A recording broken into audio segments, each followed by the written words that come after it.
Blog Talk Radio. Welcome to the Light of Truth radio broadcast with Michael Boldea.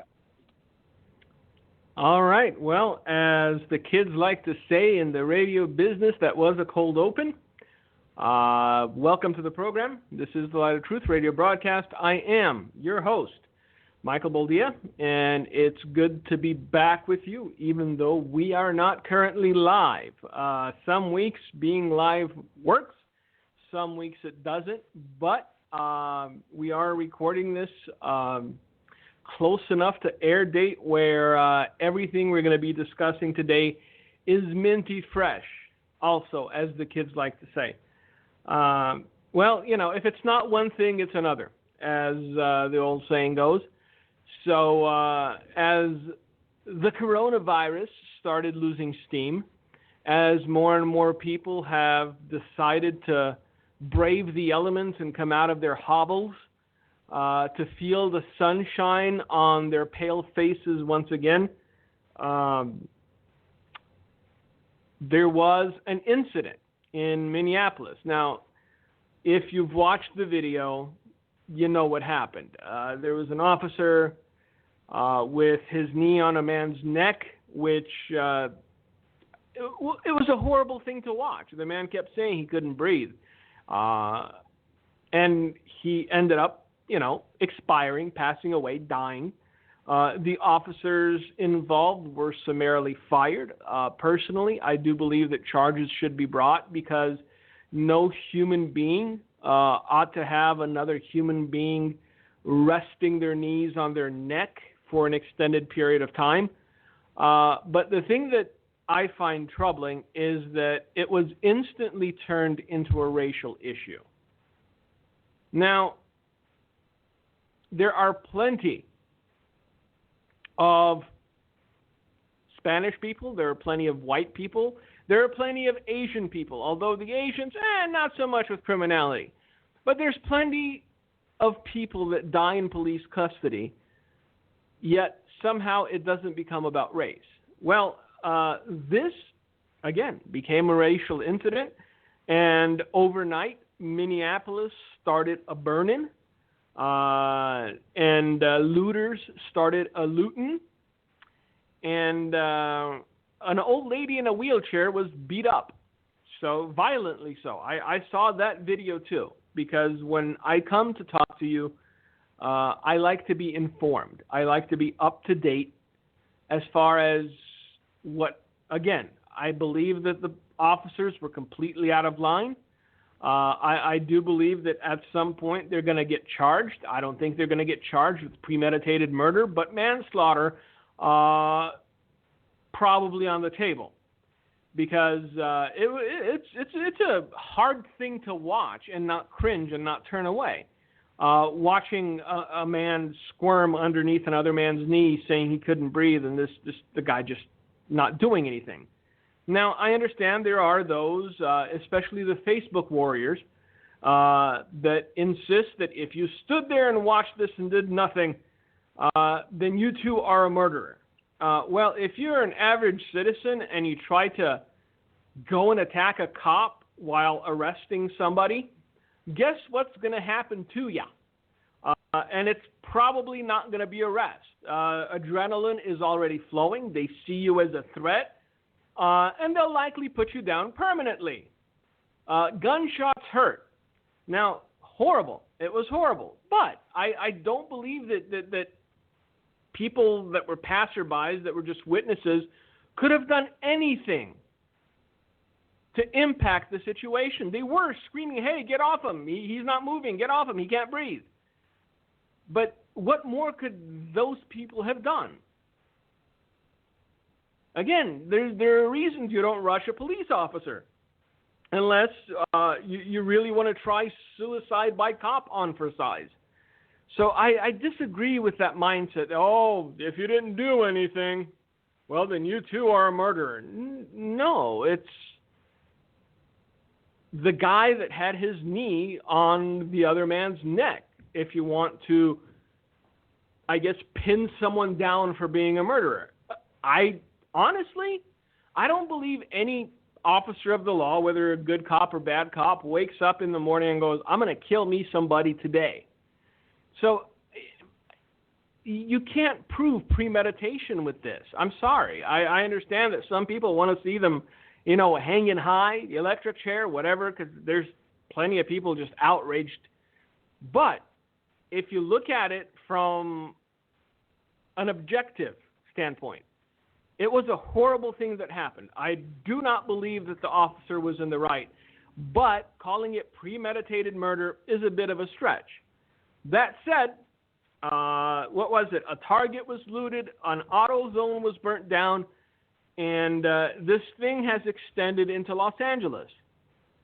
Now, again, my question, and it's a reasonable question, how do you get justice for someone by beating up old ladies in wheelchairs and burning down businesses in your neighborhood? If you can come up with an answer, okay, then justify it to yourself. See, the problem is there are those on the sidelines that are stoking the fire of race. I don't see this as having been a racial issue. The man happened to be black. But he wasn't targeted for being black. He was targeted, apparently, because he was trying to pass off a fake $20 bill. Did he deserve to die for that? No, absolutely not. However, this was not about race. The police were called, they responded, and what happened, happened. To justify burning down a city because of what happened is a bit of a stretch. Now, I understand. Tempers are flared. Tempers are high. I don't think this thing's over by a long shot. I think we're going to see a repeat of last night tonight in Minneapolis. And there's one person that was already gunned down. He's already dead in Minneapolis due to this. He was shot overnight outside a pawn shop. However you fall, whichever side you fall on this issue, I don't care how passionate you are. You cannot bring yourself to justify violence against innocent people. You cannot bring yourself to justify burning down businesses and looting businesses because of what happened. Should the men be prosecuted? Most definitively. But when you take justice in your own hands, you're not trying to uphold the rule of law. What you're doing is you're rioting, you're looting. You are committing crimes because in some twisted fashion, you think that you're doing good. Now, I know that most of the people that are taking advantage of the situation and running out of stores with vacuum cleaners and televisions couldn't care less about the man who died. They saw an opportunity. They took the opportunity. They got them something. But if, as a community, these sort of things are not condemned, the looting, the violence, the burning, if these things are not condemned, they will continue to cycle and repeat. And the divide will grow ever wider.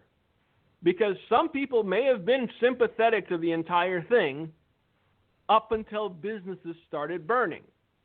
Some people may have been sympathetic to the entire thing up until old ladies in wheelchairs got the snot beat out of them. So that's what the breaking news is today, and I wish it were something else.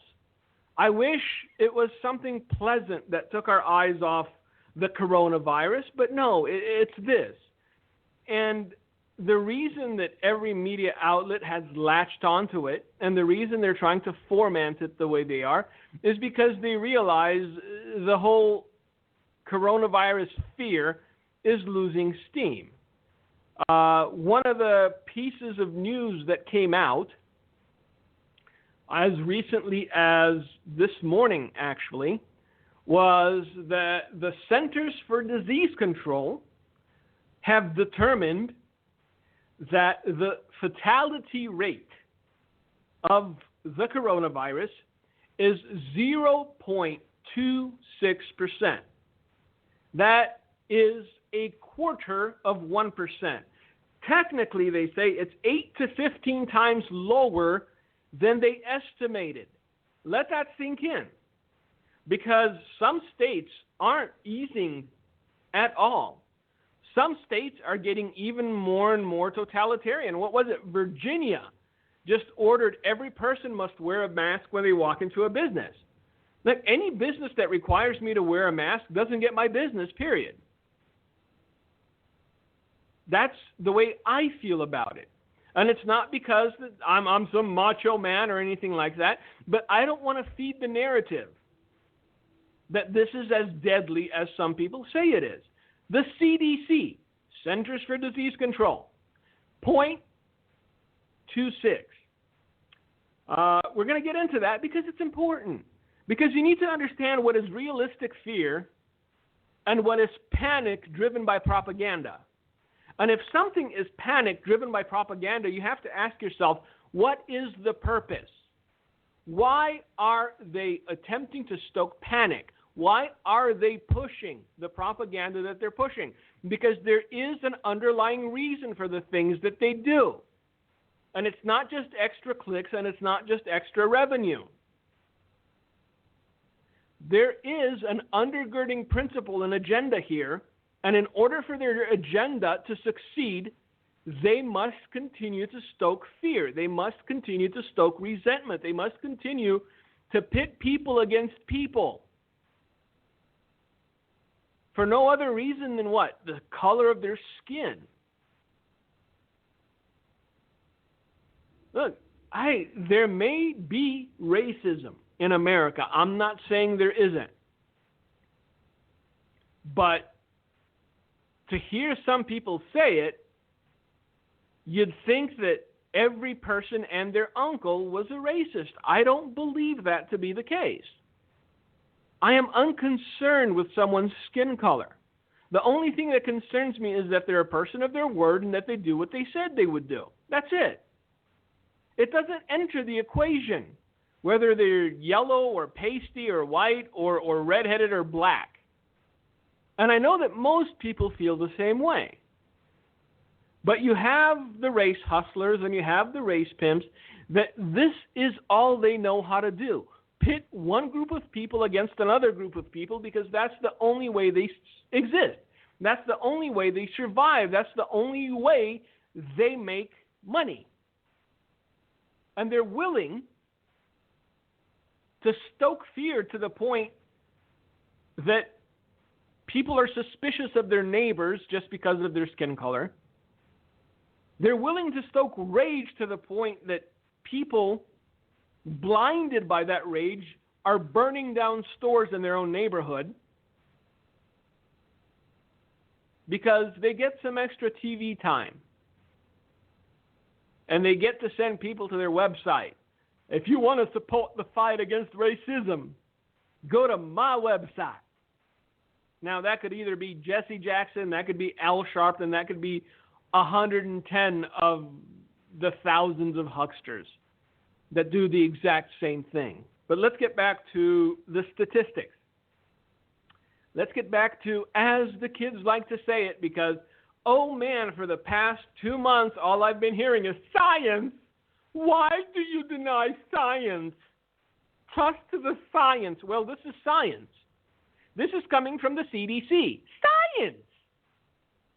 See, and once science disproves your theory, you have to bend to science. Now, if the numbers had come out and said death rate is 10%, or 5%, or 2% even, reason to be concerned. Again, we've discussed this over and over again. Wash your hands. Be wise. Don't go licking other people on the face when they're coughing. But don't start mandating that I wear a muzzle when I go out of my house, when you have no constitutional authority to demand or mandate that I wear a muzzle when I go out of my house. So data from the U.S. Centers of Disease Control and Prevention suggests that the novel coronavirus's true fatality rate in these United States, which takes into account mild and asymptomatic cases, stands at 0.26%, about 8 to 15 times lower than earlier mortality rate estimates of between 2 and 4%, which prompted the lockdowns. See, upon reading this, every state should open up, because that comes very close to what an average flu season kills off. Its average flu is what, 0.1.5, something around there. This is 0.25. And again, this is because there's so many people that are asymptomatic, they don't even know they had it. If everyone who had it were tested and they were put into the calculus, every person that died of a car accident had their cause of death registered as car accident rather than coronavirus because they tested positive for it post-mortem, then that 0.25 number would be lower still. I guarantee it. Look, there has to come a point, and I hope that the point is very soon, where state by state there is an in-depth investigation done on the cause of death for the people who perished, that were said to have perished from coronavirus. And see if A, there were underlying comorbidity issues, or B, they died of a gunshot wound to the face, but cause of death said coronavirus because they tested positive post-mortem. I guarantee you the numbers will shave off again, perhaps by a lot, because there was a purpose in stoking the fear. There was a purpose in stoking the panic. There was a purpose in making you so afraid that you sit in your house looking out the window, ready to call 911 in case your neighbor went outside. I saw a video of a group of shoppers in Staten Island ready to kill a woman because she wasn't wearing a mask in a store. And this is recent. Oh, they were yelling all sorts of just nastiness at her, chasing her off. Grown men yelling at a woman with children. Brought to you by fear. Brought to you by panic. Because once people give in to panic, once people give in to fear, they lose the ability to reason. Deductive reasoning flies out the window the moment you give in to panic. This is why there are people who drown in 15 inches of water. Because they get so panicky that they can't swim, they won't stand up. All you got to do is stand, and the water's up to your knees. This has been documented. People drown in as little as 15 inches of water because their panic is so all-encompassing that they don't just get up. They flail about until they die. This is what panic can do. And right now, the media is doing its best to continue to keep the panic up to a maximum. Will there be a second wave? Will there be a third wave? Is this our new normal forever? No, it's not. Because, hey, the CDC just said mortality rate 0.26%. That is a quarter. Again, I'm repeating this because it's important. Because I know there's some of you that are listening, because I've gotten your emails that are, Brother Mike, I wouldn't take this so lightly. I would not make fun of it. I'm not making fun of it. I never said it wasn't real. I never said it wasn't a true virus.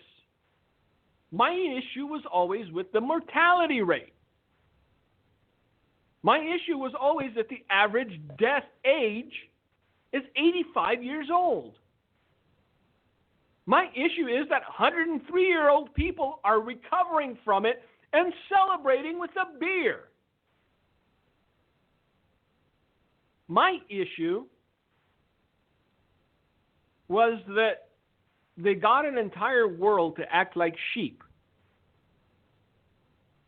without questioning where their authority to compel you to act like a sheep came from.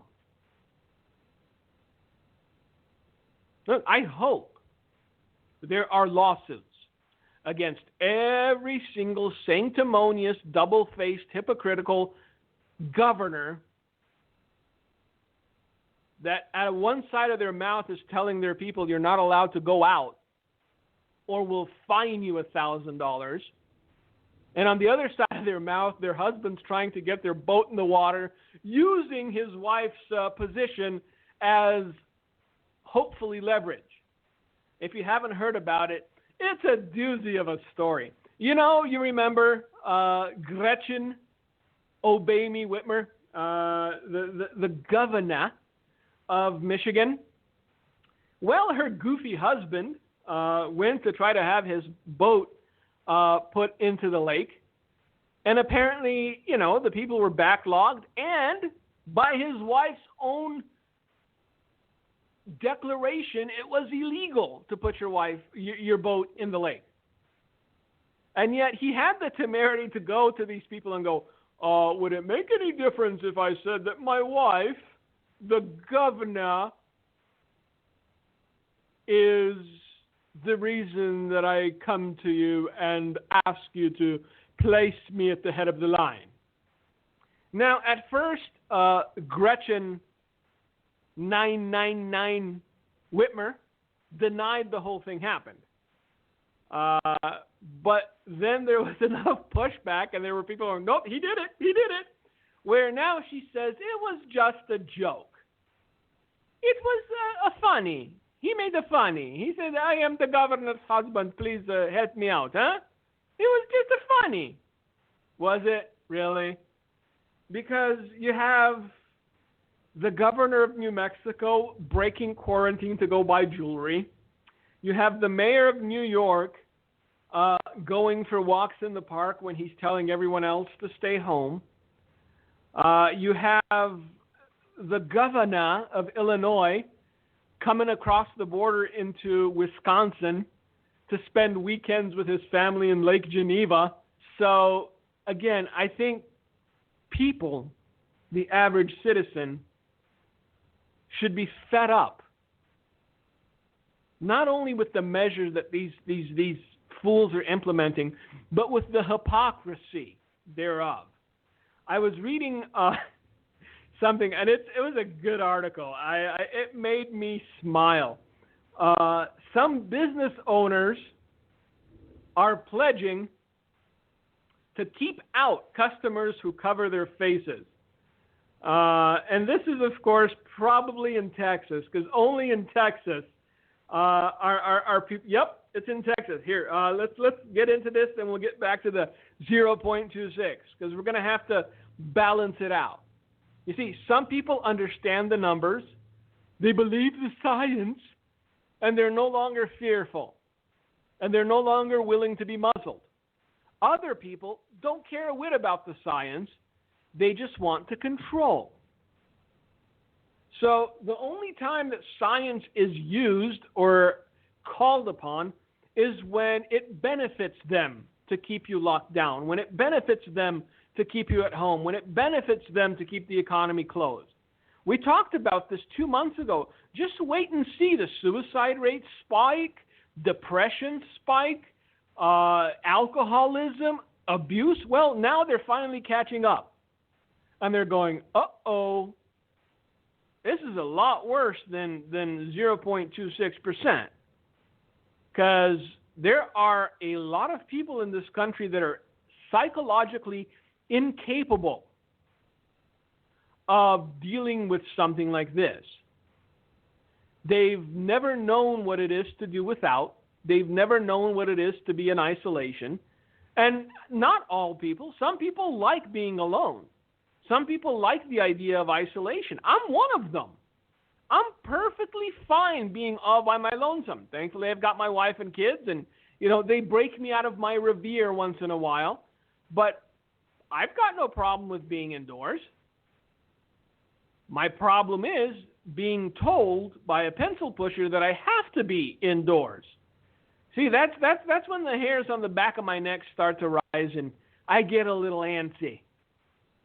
But, and you know what? Like I said before, God bless Texas.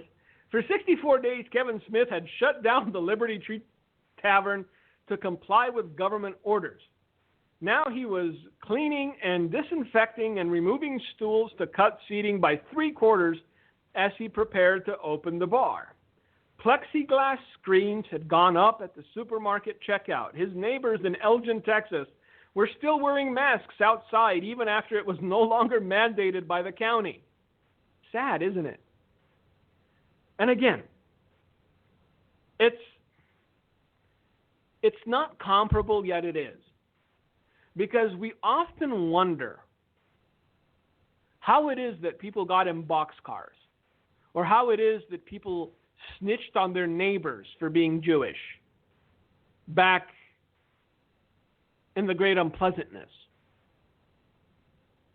And we're starting to see that it doesn't take a lot for people to do these things. Just slap a "this is for your safety" on it, and you'd be surprised how far people will go, how heartless they will become towards their friends and neighbors and even family. When this thing started ramping up, there were people from the World Health Organization saying we may need to go door to door and just take your family members, the ones that are sick. And nobody pushed back on it. There was no reporter, no head of state going, "That's lunacy. You're insane. What do you mean go door to door and take away people just because they have a cough?" The fact that we've so readily surrendered so many freedoms, the fact that we've so readily given into this narrative to the point that even though it's no longer mandated, people are still wearing masks in their cars with their windows rolled up,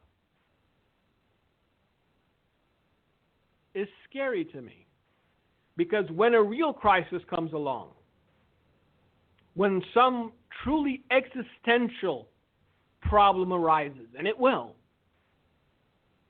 imagine how quickly people will turn into something less than human.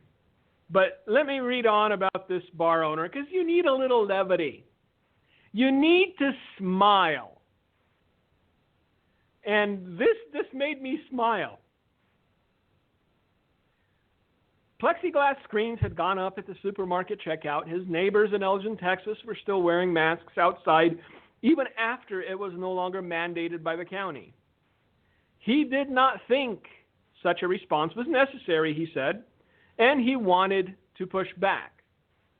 "Sorry, no mask allowed," read the poster taped to the front door of his bar Friday. "Please bear with us through the ridiculous, fearful times." As statewide coronavirus orders are easing, many stores and restaurants nationwide have taken the opposite route.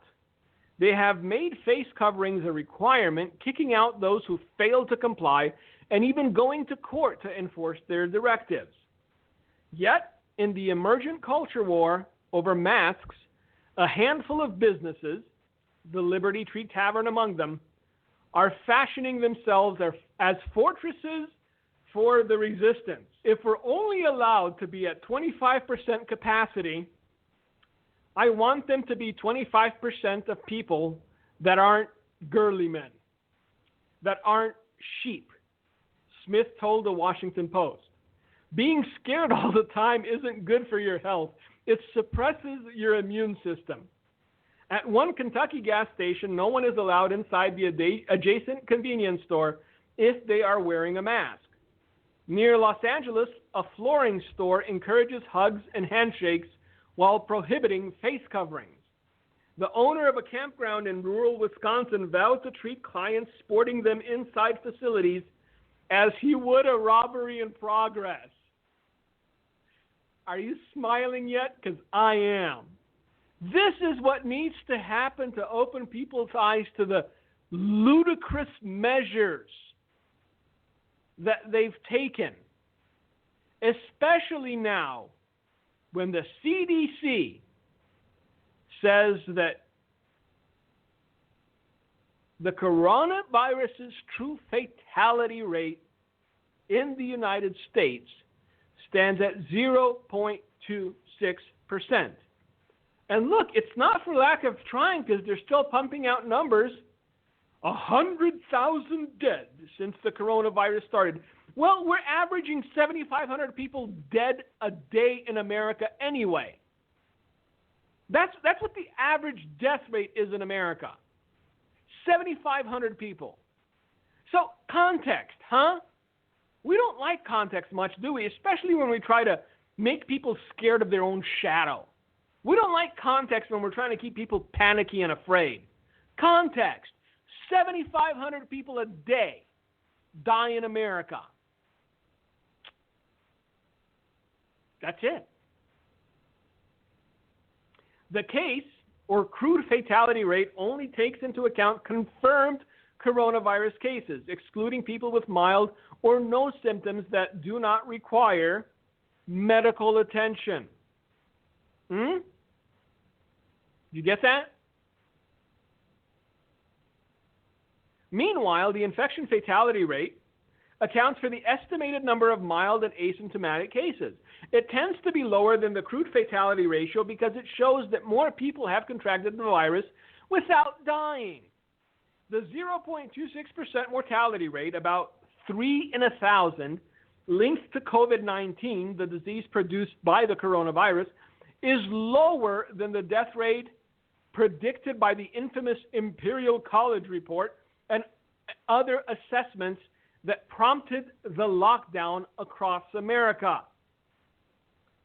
Using data contained in a CDC report last reviewed on May 20th, Daniel Horowitz, a senior editor at Conservative Review, noted in an editorial this month, for the first time, the CDC has attempted to offer a real estimate of the overall death rate for COVID-19. And under its most likely scenario, the number is, drum roll, 0.26. Officials estimate a 0.4 fatality rate among those who are symptomatic and project a 35% rate of asymptomatic cases among those infected, which drops the overall infection fatality rate to just 0.26. Almost exactly where Stanford researchers pegged it a month ago. And do you know what happened a month ago when the Stanford researchers came out with this percentage? They were kicked off of social media. Anytime you referenced the Stanford study, your YouTube clips were taken down. And if we are so scientifically minded, my question is as follows. Why are we leaning only towards one scientific hypothesis while disregarding the other? Do you understand that since this whole thing started, every media outlet has pumped out only the worst case scenario? We started with 2.6 million people dying. Remember that? A month ago, Stanford came out and said, well, death rate's at 0.26. Disregarded. And it wasn't like the University of Phoenix. It wasn't Mike's basement college. This was Stanford University. But see, the study that Stanford University came out with in their conclusions didn't undergird the narrative. It didn't make people fearful. It didn't make people panicky. And so, it was quickly buried.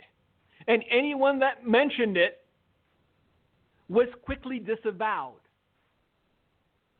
Do you think that possibly there may be an agenda here? Just a thought, throwing it out there.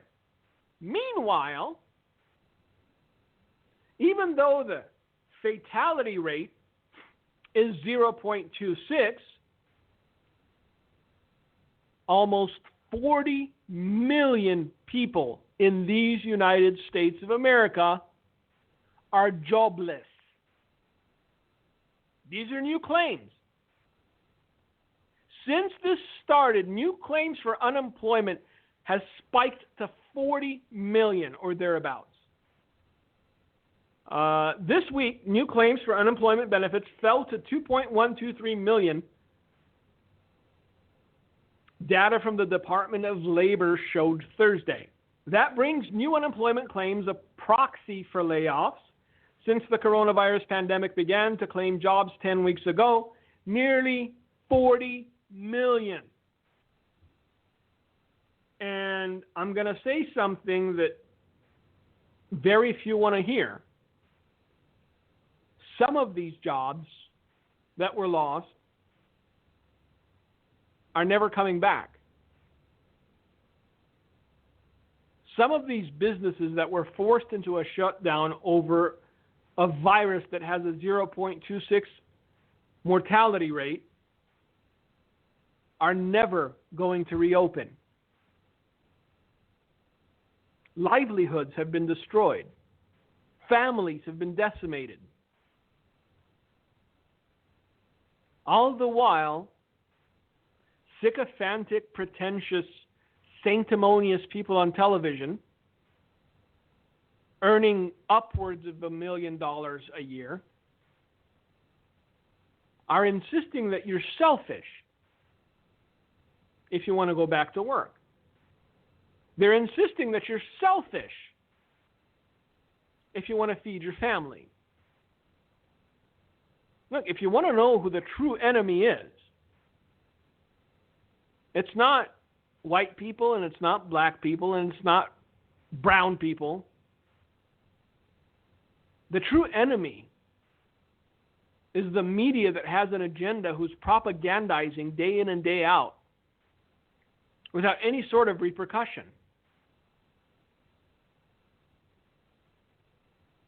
40 million people. That's a big number, kids. Because the total employed before all this started was 160 million. It's not like all of the 320 million people in this country worked. 160 million people were gainfully employed before this whole thing started. 40 million of those have lost their jobs. And there are some, granted, who are trying to milk this for all it's worth because they're getting, $600 a week extra. And even though their bosses called them to come back into work, they chose to stay on unemployment. However, there is a little caveat here. If an individual is contacted by their former employer or current employer and told that they can come back to work, and that individual says, no gracias, because I'm getting more money on unemployment, when that employer reports that employee to the government, that employee must pay back the money that he got illegitimately from the unemployment offices. This thing is far from over. We've created such a stew of foolishness for ourselves that it's hard to see a way out of it all. It really is. 40 million people unemployed over something that a month ago Stanford University said had a 0.26% fatality rate, and now the CDC, of all things, confirms it. Oh, that horse is already out of the barn. That dog done barked. That fat lady done sang. And so now we have to deal with the ramifications. Now we have to deal with the fallout. And burning down our own cities isn't the way to go. Now, I did read something that seemed like a bright spot, because I can't just give you all negative news, all sad news. It's not me. I tried to inject a little levity with the business owners that are saying that please don't wear a mask. We don't want your business if you do. But there's also a little light at the end of the tunnel when it comes to morality in general or as a whole. Germany, of all places, or at least a German court, has rejected non-binary classification without medical certificate. So finally, there is a little pushback to the lunacy. And of all places, it's happening in Germany. Activists have become angered after a German court ruled that citizens would not be able to change their gender to non-binary without medical and other supporting documents. The German Federal Court of Justice has refused to allow a person who identifies as having no gender or being intersex to change their official documents, saying people with only perceived intersexuality are not covered by the German Civil Status Act. Well, that makes it simple, because every person only has a perceived intersexuality. God created man and God created woman. Period. The law passed in December of 2018 allows a third gender option, of course it does, on birth certificates for those deemed not male or female, but requires a medical certificate for those who wish to change their status later in life. Can someone please help me? What is the third option? Neither male nor female, what art thou? Protein? Complex carbohydrate?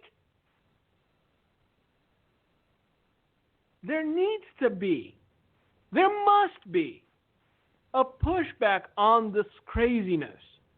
Because when there is no pushback on the craziness, when we just go along to get along, they just get worse. They keep pushing the envelope until somebody stands up and goes, "This is nuts."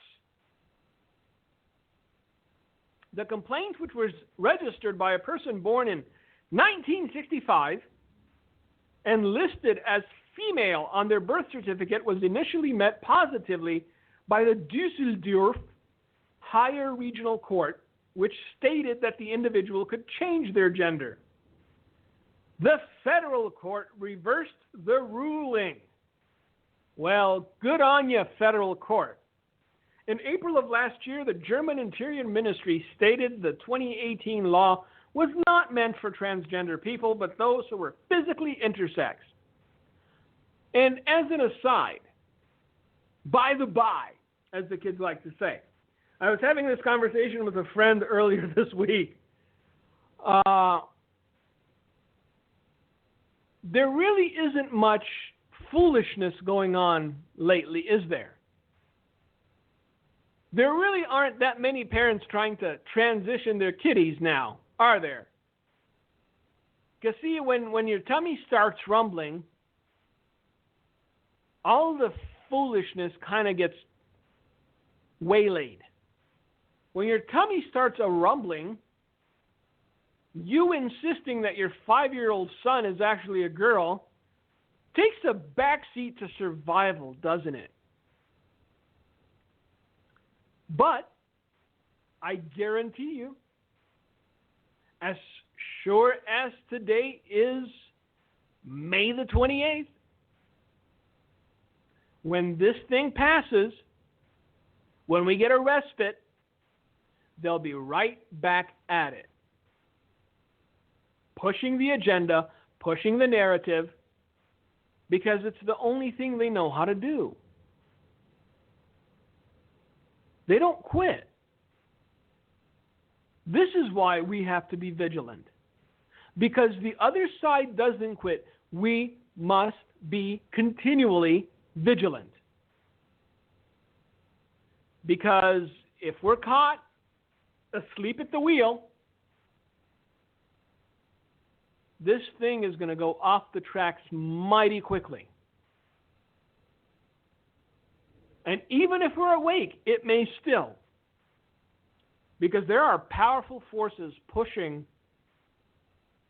a disastrous agenda for this country.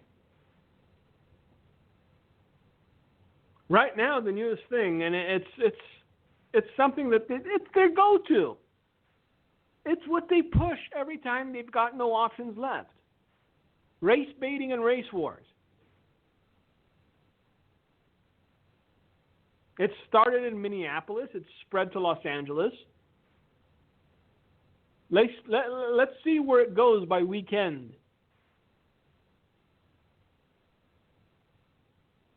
Because what's different between prior times and previous times when these sort of things occurred and now is that the people are already on edge. People's nerves are already raw. They've just gone through 3 months of not knowing whether they were going to live or die, of being told they have to wear a mask and stay inside. You have a lot of pent-up angst. You have a lot of pent-up rage. You have a lot of pent-up anger. And all of these things were looking for an outlet. And whether it's justified or not is beside the point. The outlet has been identified. And the only thing that remains to be seen is whether it will calm. The only thing that remains to be seen is whether cooler heads prevail. Because there are people insisting that it's time for a race war, and it's not who you might think it is. To what end? Who profits? See, that's the thing that you have to ask. Every time you hear these things, these hyperbolic bloviations, the question that you have to ask yourself is, who profits? Every time you see someone trying to induce panic, every time you see someone trying to make others afraid, every time you see someone trying to make others angry, ask the question, who profits? Because if you can identify who profits, then you will understand the underlying reason for why what is being done is being done. Now, thankfully, more and more people are beginning to wake up to the reality of what is going on. Such as the gentleman in Texas who said, if you're wearing a mask, you're not welcome. Because he realizes that it's not about protecting yourself. And it's not about protecting your neighbor, and it's not about protecting your family. It's about living in fear. It's about being controlled through fear. And the more you allow yourself to be controlled through fear, the more you allow yourself to be controlled through panic, the less ability you will have to reason things out, the less inclined you will be to question the things that you are being told are true. And then you become like that mindless mob that was cursing at a woman in a store for not wearing a mask. This is 2020, Staten Island. This isn't some backwards place in the Amazon where they don't have access to the internet or the newest studies done by the CDC or Stanford. This is Staten Island, New York. And people were ready to lynch a woman for not wearing a mask in a store. Now, just 3 weeks ago, we were told that wearing masks is counterproductive. I've seen how some people wear their masks, and at best, it's a false sense of security. Because if you're fiddling with it all the time, if you're pulling it down to pick your nose, if you're pulling it to the side to smoke a cigarette, if you take it on and off, same mask until it becomes dingy gray from a once blue, I'm sorry to tell you, it's not protecting you, man. It's not even close to protecting you. And some people do have that false sense of security when it comes to wearing a mask and gloves. How many things did you touch with those gloves? And then rub your eyes with the gloves. See, again, if you have no wisdom, then no amount of protective measures will help you. If you're not a rational thinking human being, then you will continue to be a sheep until the point they come and say, all right, you get into this blue truck and you get into this red truck. Why would I do that? For your own safety. Don't question the science. It's science.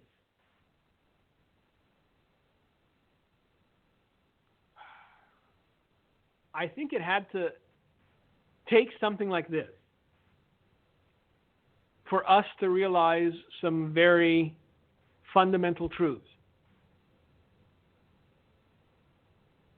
The first and most important thing that we ought to have realized is that our elected officials really are as dumb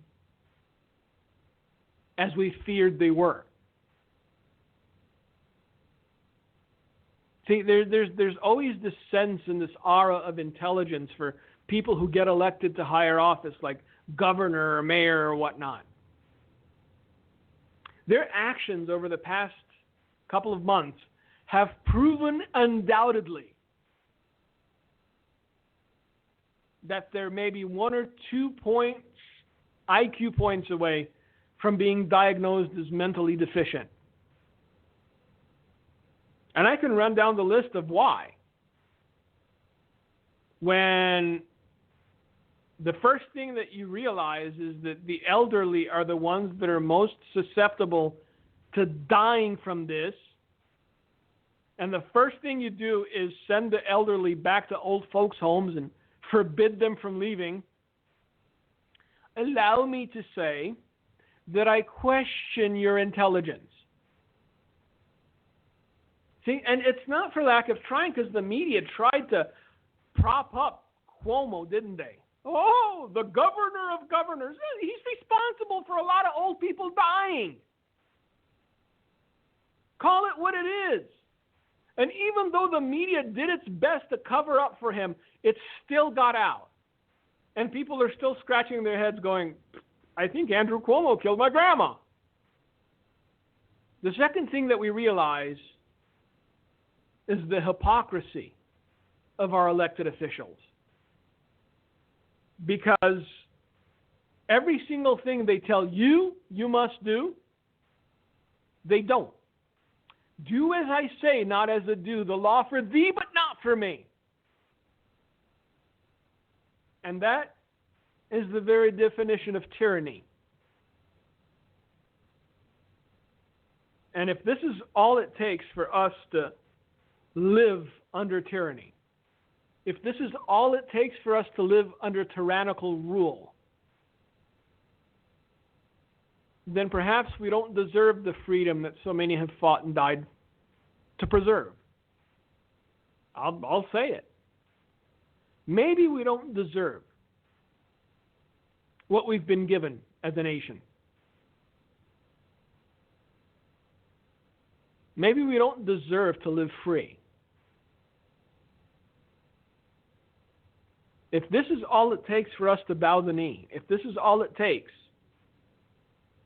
for us to become subservient lickspittles who'll put on a muzzle to just walk into a store and buy some banana bread,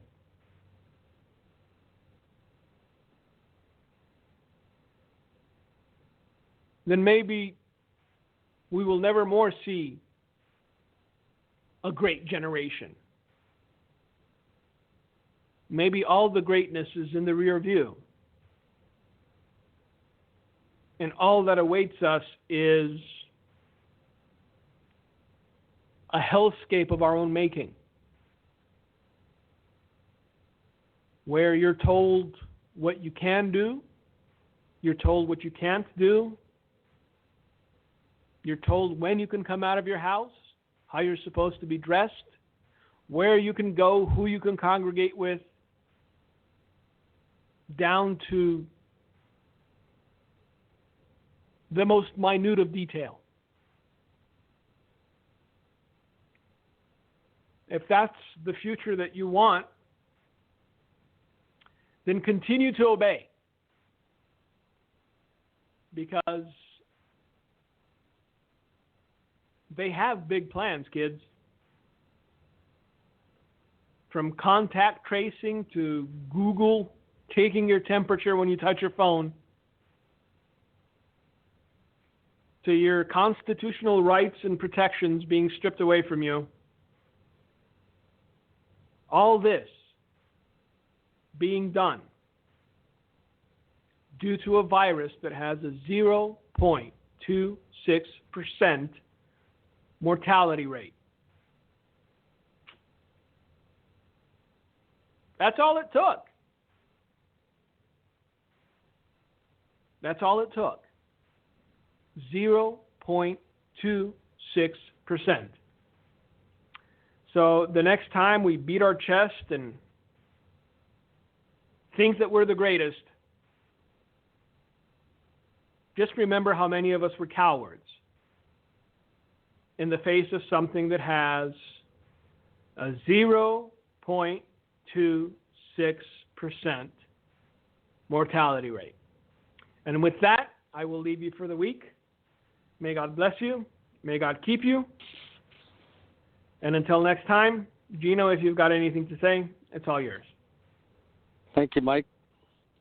Well, we know we're in perilous times, and like Mike said, it's a powder keg because people are on edge. I just took care of people today here in Watertown. We have so many unemployed. We have so many people probably will not get their job back. And Pizza Hut shut down yesterday because someone got the virus, and now the whole place is shut down. And we really need God. We need the Lord. Only the Lord is going to straighten this mess out. And America needs to return to the Lord. Churches should be full, literally full of people that can only find their hope through Christ. And keep blowing a trumpet, because 2020 is looking like a huge blow the trumpet, watchman on the wall year. And we have an election. We don't know where that's going. We know that there'll be an attempt to steal the election and to try to thwart the electoral process. So we got to be vigilant as Christians and really stand up for what we believe. and stand up for the Lord. Thank you so much for listening to the Light of Truth broadcast with Michael Boldea. Each week we have this broadcast, and then we put it up on YouTube. And God bless you. Have a great day. Thank you for listening to today's broadcast, The Light of Truth with Michael Boldea. If you would like to order a copy of today's broadcast, please visit our website at handofhelp.com. If you have questions about our ministry, you can email us at handofhelpoffice@aol.com or simply call us at 920-206-9910. God bless you.